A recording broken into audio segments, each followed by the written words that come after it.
La tertulia de cierre de mercados. Comienzo saludando a Javier Domínguez de Aurigabonos.es. Javier, muy buenas tardes, ¿qué tal estás? Hola Gemma, buenas tardes, ¿qué tal? Todo muy bien. Aquí bien, estamos, sí, señora. Me alegro. Y también saludo y doy la bienvenida y felicito el año que no habíamos tenido oportunidad de hablar en lo que llevamos de enero a Isabel Jiménez, directora de la Fundación de Estudios Bursátiles y Financieros. Isabel, muy buenas tardes, ¿qué tal estás? ¿Cómo va todo? Feliz año también para todo el equipo de Radio Intereconomía y muy agradecida de que conectéis conmigo para esta tertulia. ¿Qué tal? ¿Todo bien? Sí, bueno, sí. dentro de las dificultades que estamos encontrando con el principio de año y bueno, la reconstrucción de la Dana y demás, pero sí, todo bien, afortunadamente. Bueno, afortunadamente. Ya está el panorama un poquito crispado como para encima crisparlo nosotros también, porque sí que hay muchos temas encima de la mesa. Está esa reunión que empezaba ahora, 4:30 de la tarde, entre trabajo y agentes sociales para abordar una nueva subida del salario mínimo interprofesional. Es otra de las propuestas de Yolanda Díaz, vicepresidenta segunda ministra de Trabajo, al igual que vuelve a pedir explicaciones al ministro de Economía, Carlos Cuerpo, de por qué no se aborda de una vez por todas la reducción de la jornada laboral y por qué no lo lleva al Consejo de Ministros para que se apruebe de forma oficial. Tenemos todas esas medidas que anunció esta semana el presidente del Gobierno, Pedro Sánchez, sobre vivienda. Quizás la buena noticia nos la sigue dando el turismo. La semana que viene se celebra FITUR, la Feria Internacional de Turismo, que es pues quizás el mejor escaparate para hablar de la marca España y para ver cómo año tras año seguimos rompiendo récords. En 2024, 94 millones de visitantes extranjeros a los que les gustó nuestro país. No solo vinieron 94 millones, sino que también empezaron a gastar más. Y como escuchábamos hace unos minutos al ministro de Industria y Turismo, Jordi Hereu, que lo que quieren es la Champions League de la calidad. Menos mal, Javier, que todavía seguimos teniendo el turismo, ¿no? Sí, bueno, está claro que, y además el turismo, a ver, todo el mundo pretende siempre ser el que dirija un ranking de lo que sea, estar en los primeros puestos, ser una potencia en cualquier elemento. Siempre se trata de buscar lo que no tienes.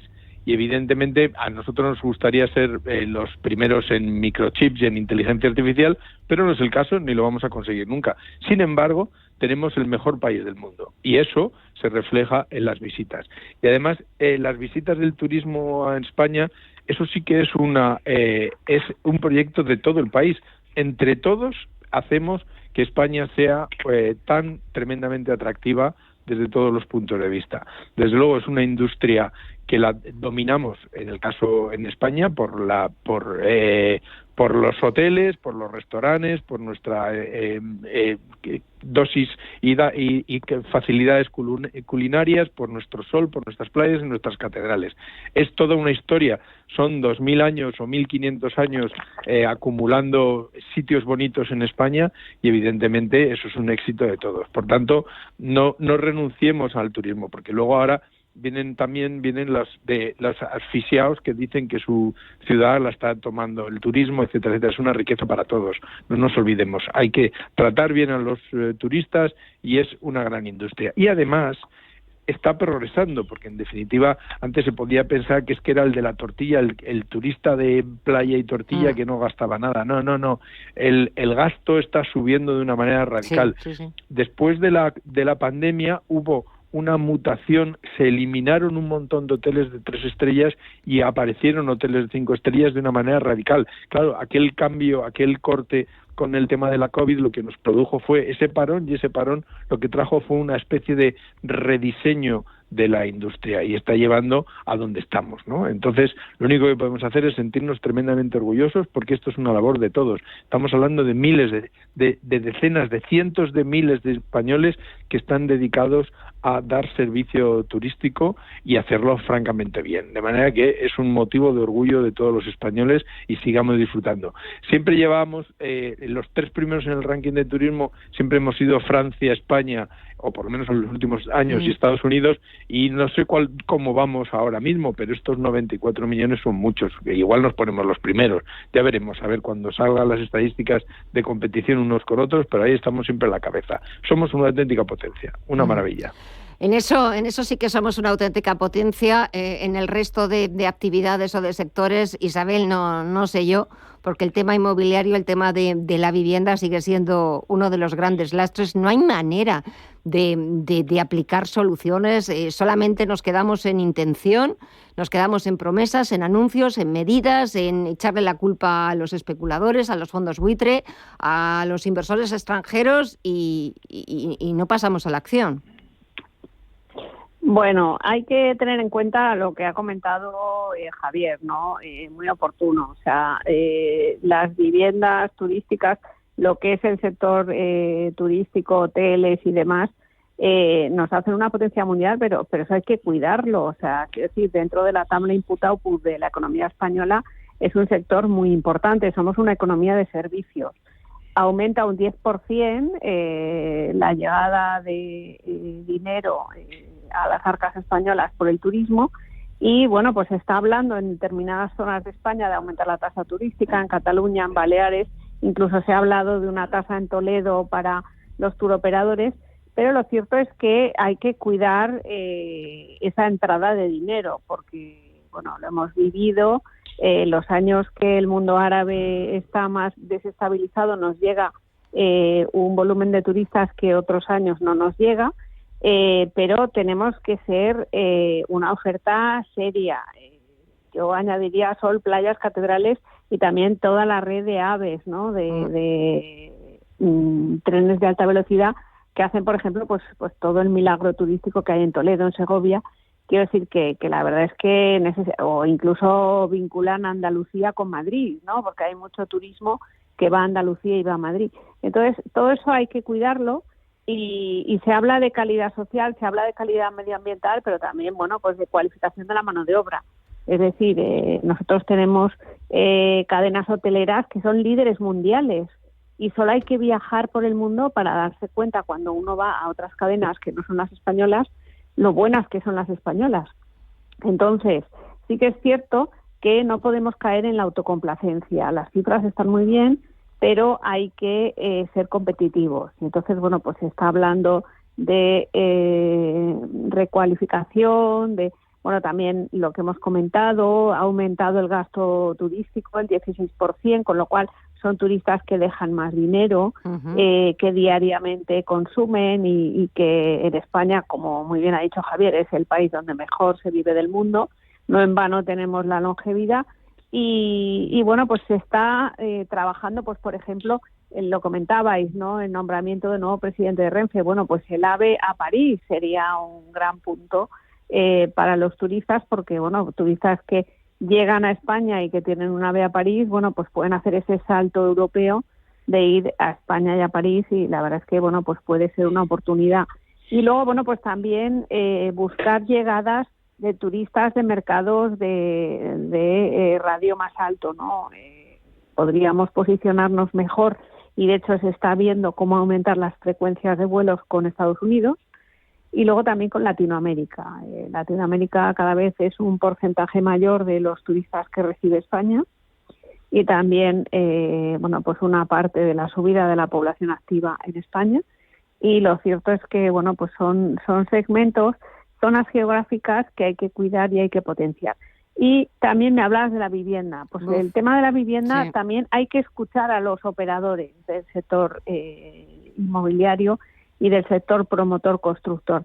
Y lo cierto es que ellos hablan de tranquilidad regulatoria, de estabilidad, hablan de un pacto de Estado.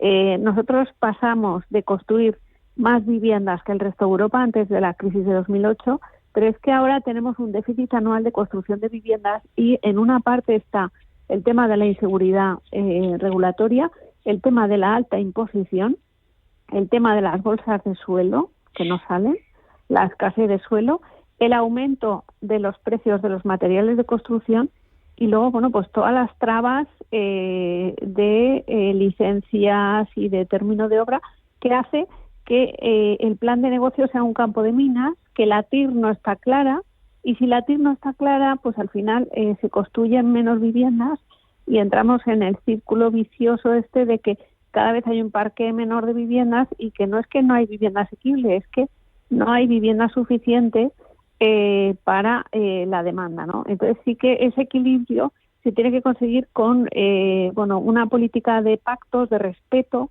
de estabilidad y que pues esa tranquilidad a que los operadores construyan más y construyan mejor. Uh-huh.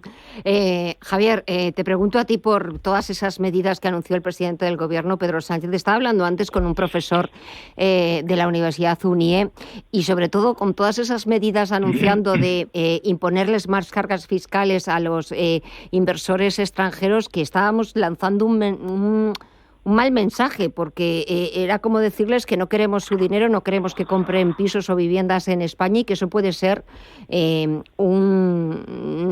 puede volverse en nuestra contra. Tema de la vivienda, que solo oímos anuncios, solo oímos promesas, pero no conseguimos ni un acuerdo ni entre Partido Popular, ni Partido Socialista, Gobierno, comunidades autónomas, suelo, sector o agentes implicados. ¿Verdaderamente es tan complicado el tema de la vivienda? Vamos a ver, está claro que lo que hace falta es más vivienda y se determina muy claramente. Mira, en el año 2000 éramos 40,4 millones de españoles, ahora somos 49 millones de habitantes, es decir, desde el 2000 aquí hemos aumentado en 9 millones de personas y las viviendas no han aumentado en ese mismo ritmo. Yo creo que seguimos con las mismas viviendas que había en el año 2000, edificio más, edificio menos. De manera que hay 9 millones de personas más en España que evidentemente no encuentran esa vivienda. Entonces, ¿qué es lo que tiene que hacer? Lógicamente, estamos hablando exclusivamente de oferta, más oferta. Eso es lo único, es lo que hace falta es más oferta, más pisos. El señor Sánchez ya se tiró el pisto hace un par de años con las 180.000 famosas viviendas, sí, de las cuales no hay nada, prácticamente nada, no han aparecido, y si hay es por pura coincidencia.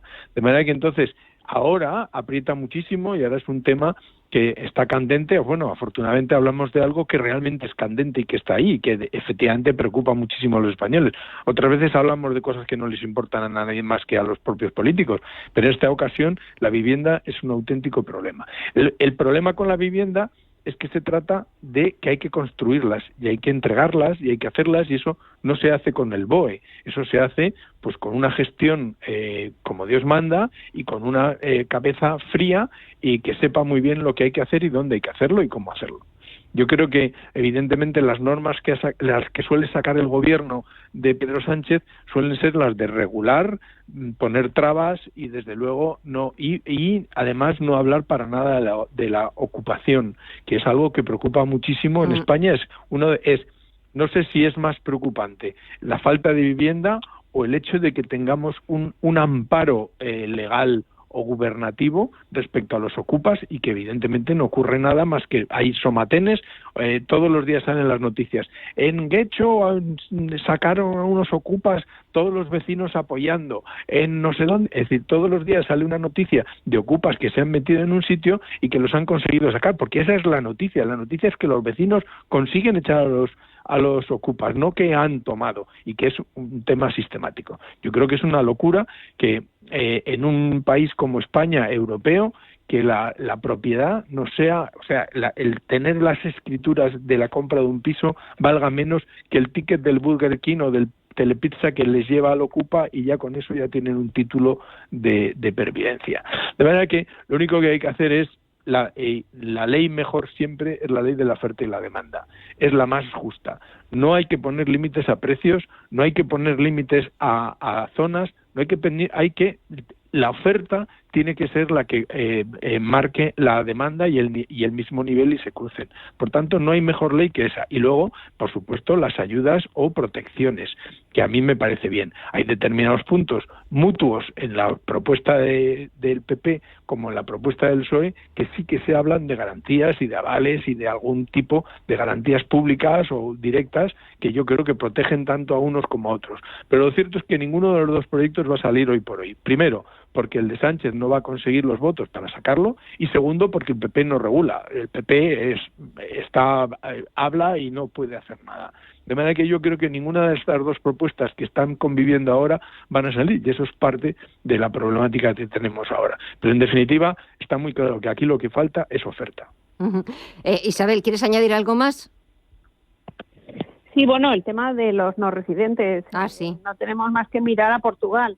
En Portugal se ha promovido, pues la compra de viviendas por no residentes, incluso, pues con un tratamiento fiscal temporal y demás. Y pues esto ha incentivado no solo la explotación de zonas de Portugal que estaban menos explotadas turísticamente, sino que además ha generado riqueza, ha generado también impuestos, porque no nos olvidemos de que los no residentes que viven en un sitio consumen y generan impuestos recaudatorios, y pues en España no vamos por ahí. Entonces, pues es verdad que ahora se está hablando de los impuestos para los que compren vivienda en España de fuera de la Unión Europea, pero lo que sí que es cierto es que al final, pues esto es poner problemas a incluso, pues la llegada de riqueza, la llegada de empresas, porque a veces esos no residentes montan empresas, generan empleo también. Uh-huh. Isabel, parece que sí. perdona, que parecía que te habíamos perdido la comunicación. No, me refería a que en el tema de la vivienda no solo es la compra de vivienda, claro, sino que a veces esa compra de vivienda la compra un empresario que quiere montar una empresa en España o la quiere montar en Portugal, y en función del tratamiento fiscal que tenga en un país respecto a otro, pues puede haber un arbitraje fiscal y pues se crean menos empresas, se crea menos riqueza, y al final también el gobierno recauda menos. Uh-huh. Por otra parte, también esta semana, ayer conocimos al nuevo presidente de Renfe, que sí que quería en estos últimos minutos hablar de ese nuevo nombramiento y también un poco de los retos que tiene Renfe por delante, retos que ya fue anunciando el ministro de Transportes, Óscar Puente, que quería un Renfe pues que tuviera la misma gestión que, por ejemplo, tiene AENA, el gestor aeroportuario. Lo cierto es que Renfe no lo tiene nada fácil, tiene por delante internacionalización, tiene por delante una competencia feroz por parte de Irio y Uigo, así que le deseamos suerte al nuevo presidente de Renfe, ¿no, Javier? Bueno, sí, es un personaje que su último trabajo ha sido la de llevar la empresa municipal de autobuses de Valladolid. Está claro que es un hombre de confianza de Puente, porque Puente fue el alcalde de Valladolid y lo debió de conocer en esta labor. Es verdad que pasar de gestionar, también estuvo en Madrid con Carmena, y estuvo bastante tiempo, porque es de esa modalidad, ¿no?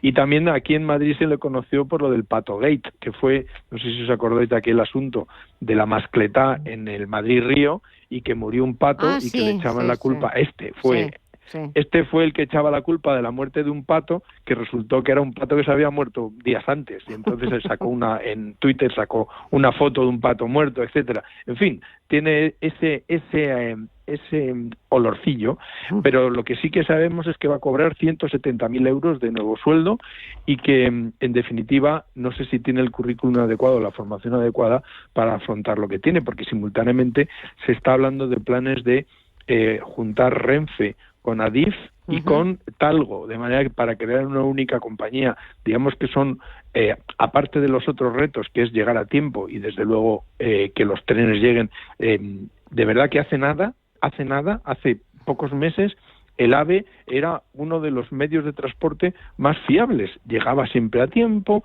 desde luego era un reloj auténtico, muy pocos aves llegaban tarde, pero estamos hablando de hace nada, o sea, esto era una especie de marca, el AVE siempre llega y devolvían el dinero en el caso que no sé qué, y siempre era dificilísimo que ocurriera eso. Bueno, pues de un tiempo para acá yo no sé qué rayos ha pasado, pero lo cierto es que ahora lo ha desbancado todo el tema de la familia Sánchez y sus tribunales y todo este tipo de cosas. Han quitado la portada y la vivienda, que también ha tomado un protagonismo, pero hasta hace nada estábamos hablando del desastre desastre que eran las llegadas, que se estropeaban todos los trenes, que la gente se tenía que bajar en los andenes, en fin, todo eso ha sido hace nada. Y este señor, pues desde luego tiene mucho trabajo por delante. Vamos, ya te digo yo que seguro que la formación que ha obtenido llevando los autobuses de Valladolid se le va a quedar pequeño, seguro.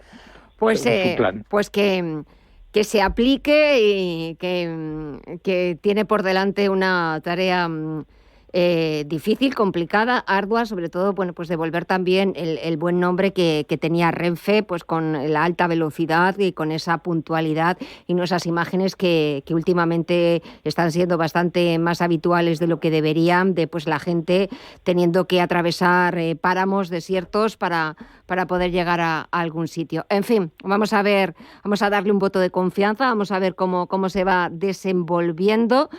Fue un nombramiento propuesto por el ministro, por Óscar Puente, así que vamos a darle por lo menos ese voto de confianza a ver por dónde sale.